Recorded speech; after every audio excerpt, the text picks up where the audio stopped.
नमस्कार. मी आज बनवत आहे मुलांसाठी 2 प्रकारचा नाश्ता तांदळाच्या पिठापासून. तर इथे मी घावन बनवत आहे.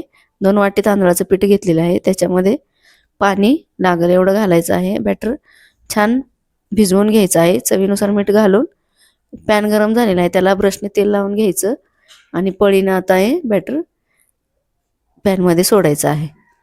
तर इथं मी बॅटर सोडलेलं आहे. किती छान जाळी पडलेली आहे इथं पाहू शकता. आता आलटून पालटून शेकवून घ्यायचं आहे.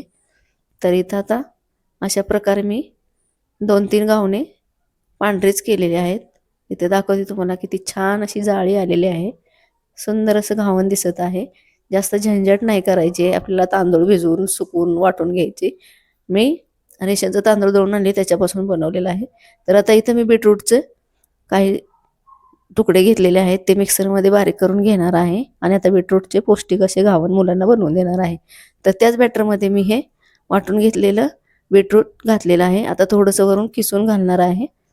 तर अशा प्रकारे मी मुलांना घावन बनवून दिलेलं आहे.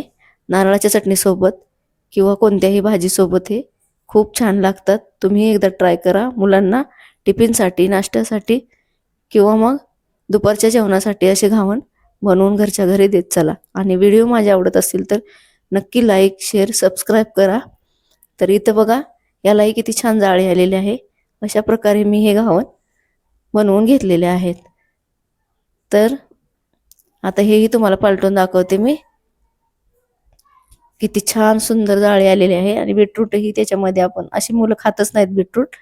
तर मुलांना अशा प्रकारे आपण पालकचेही घावन बनवू शकतो. मी तोही व्हिडिओ लवकरच तुमच्यासोबत शेअर करणार आहे. तर असे झालेले आपले घावन गरमागरम सर्व